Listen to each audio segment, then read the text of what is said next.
Oke, sekarang ini yang mau saya jelaskan adalah tentang jarumnya. Jadi jarum itu kan ada beberapa macam. Ada 30 derajat, 45 dan 60 seperti ini.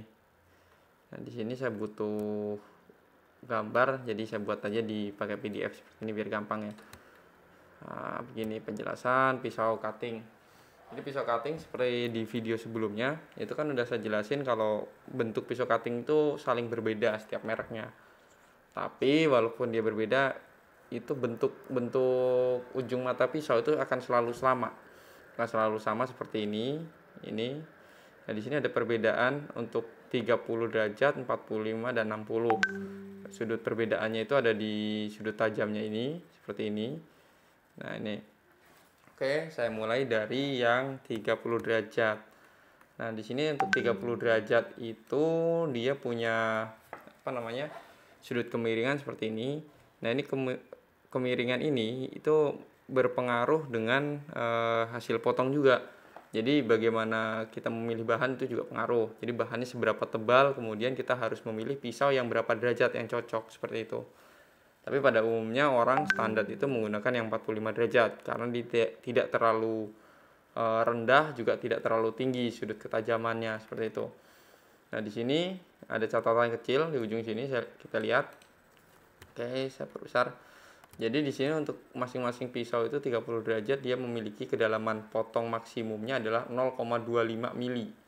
0,25 mili itu berarti tidak sampai setengah mili. Seperti itu. Ingat ya, jadi 0,25 mili bukan 0,25 cm, tapi 0,25 mili. Jadi sangat tipis seperti itu. Biasanya untuk yang 30 cm ini atau 30 derajat ini bisa 30 derajat dipakai untuk media yang tipis dan dia tidak terlalu lunak.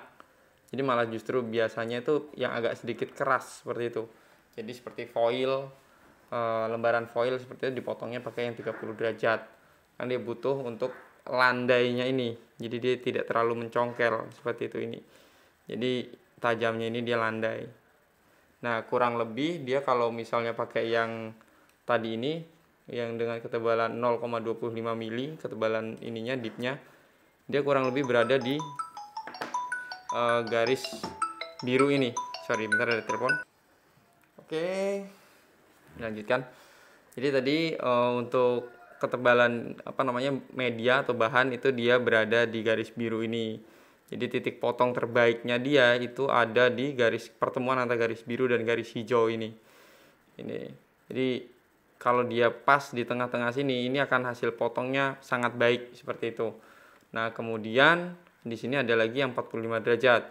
45 derajat dia sama aja, cuman dia untuk ketebalan ini, area ketebalannya dia bisa agak lebih tebal. Di sini untuk 45 derajat punya maksimum ketebalan bahan adalah 0,5, berarti dia di setengah mili.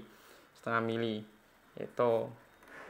Jadi dia nanti kalau setengah mili posisinya ada di tengah-tengah sini.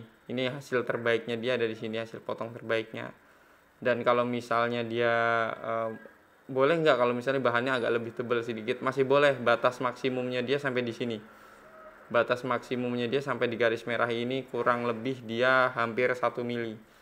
Seperti itu. Untuk kedalaman hampir 1 mili itu yang 45 derajat. Cuman kalau biasanya terlalu dalam gitu, misalnya sampai melampaui garis merah ini, dia tebal bahannya sampai di sini misalnya gitu. Ini sampai di kotakan ini. Nah, kalau sampai di sini dia akan jelek hasil cuttingnya karena kan dalam yang kena potong, yang kena dilewatin garis tajam itu hanya di area sini. Jadi dari biru paling bawah sampai ke merah. Nah, setelah melewati merah ke atas itu udah nggak dapet ini sudut tajam. Jadi di sini nih udah sudut tumpul. Jadi akan rusak di area sebelah sini. Itu. Nah, kemudian kita lanjut untuk ke yang yang 60 derajat. Nah, ini untuk yang 60 derajat dia untuk sudut potongnya itu lebih dalam lagi. Ini kalau kita perhatikan di sini ini di 1 mili. Untuk maksimum kedalaman ada 1 mili. 1 mili itu dia dari garis yang biru tua di bawah ini ke biru muda ini. Ini 1 mili. Jadi kalau misalnya mau lebih 1 mili masih diperbolehkan sampai di batas 2 mili ini. Jadi dia hampir separuhnya ya. Dia hampir di 2 mili. Hampir di 2 mili itu masih bisa potong dengan baik. Nah, cuman kalau lebih dari itu, lebih sampai segini itu akan jelek juga hasil cuttingnya. Nah, di sini untuk istilah-istilah di bahasa mesin cutting gitu ya. Untuk di jarum pisau itu ada istilah bahasa seperti ini. Jadi ada maximum depth cutting. Maximum depth cutting itu adalah yang merah ini. Jadi dari bawah ini hitungnya dari ujung bawah ini atau dari dasaran kertas sampai dengan ke lapisan paling atasnya, permukaan paling atas. Ini namanya maximum depth cutting. Kemudian safe normal cutting. Ini di sini garis terbaiknya dia. Jadi kalau ketebalan bahan itu masih dari hijau muda ini ke bawah, ini hasil cuttingnya akan lebih baik seperti itu. Kalau yang ke atas ini agak sedikit rawan biasanya. Dan ini ada cutting point sight. Cutting point sight itu adalah titik ini, tajamnya mata pisau, titik tajamnya mata pisau. Nah, kemudian kita ke bawah lagi ada namanya offset point. Offset point itu adalah diukur dari center point. Center point itu adalah garis yang biru ini, yang biru bawah ini, kemudian kita tarik ke hijau atas itu. Ini bagian sini. Jadi istilahnya kita ngambil tengah-tengahnya dari diameter pisau, itu ketemunya namanya center point. Nah, kalau ada yang bertanya apakah ketika kalibrasi atau ini menggunakan pisau 45 kemudian kita ganti pisau 60 kalibrasinya akan sama, pisaunya akan beda karena nanti tergantung ke sudut ini juga, sudut ini karena biasanya kadang-kadang 60 itu dia agak meruncing ke dalam seperti itu. Nah, sekarang kalau misalnya yang kita bandingkan lagi dengan penggunaan mata pulpen. Kalau mata pulpen itu center point-nya pas dengan offset point. Jadi offset point sama center point ini sama-sama di sini. Sama-sama di ini pertemuan garis biru hijau ini. Ini kalau mata pisau pulpen. Mata pulpen ada di sini. Tapi berbeda dengan mata pisau cutting itu yang pasti dia akan ada di samping seperti ini. Jadi jarak dari offset point ke center point ini kurang lebih biasanya hampir setengah mili. Hampir setengah mili atau 0,5 atau kadang agak lebih sedikit tergantung mata pisaunya, kadang juga bisa agak lebih kurang. Tapi kalau yang lurus pas begini, pas di tengah-tengah itu pisau cutting sangat jarang sekali. Mungkin bisa dibilang nggak ada. Seperti itu, karena dia butuh waktu jalan itu kan dia nyeret biar posisi ini tetap posisi motong seperti itu. Ini. Jadi mungkin dari gambar ini bisa dipahami. Jadi ini di sini ada namanya maximum depth cutting, ini ketebalannya. Safe normalnya ini tengah-tengah. Safe normalnya itu pas ketemu antara garis hijau dan garis biru, antara center point dan safe normalnya ketemu ini di sini titik paling bagusnya dia cutting. Nah, kemudian untuk cutting point sight-nya itu ada di sini atau offset point-nya di sini. Nah, offset point ini biasa juga disebut offset blade gitu. Itu yang sangat berpengaruh ketika hasil cutting akan bagus atau enggak. Saya contohkan kayak misalnya di mesin jingka seperti itu.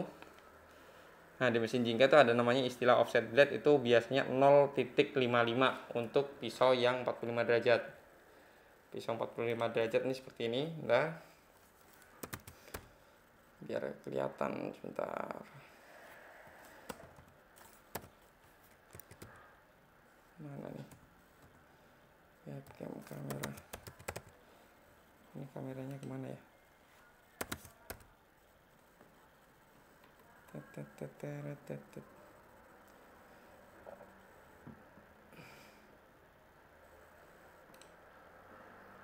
Bisa buka kamera nggak nih? Oke, nggak jadi pakai kamera. Jadi ini kebetulan saya tidak langsung aktifkan dari sini kameranya tadi. Jadi saya belum bisa buka kameranya. Tapi di video sebelumnya itu ada tadi saya bahas mata pisau. Jadi nanti kalau disarankan untuk pasang mata pisau itu dia nongol dari holdernya itu kurang lebih di sini dia ya. Dia di area yang maksimum depth sama safe normal itu diambil tengah-tengah sini. Ambil tengah-tengah sini untuk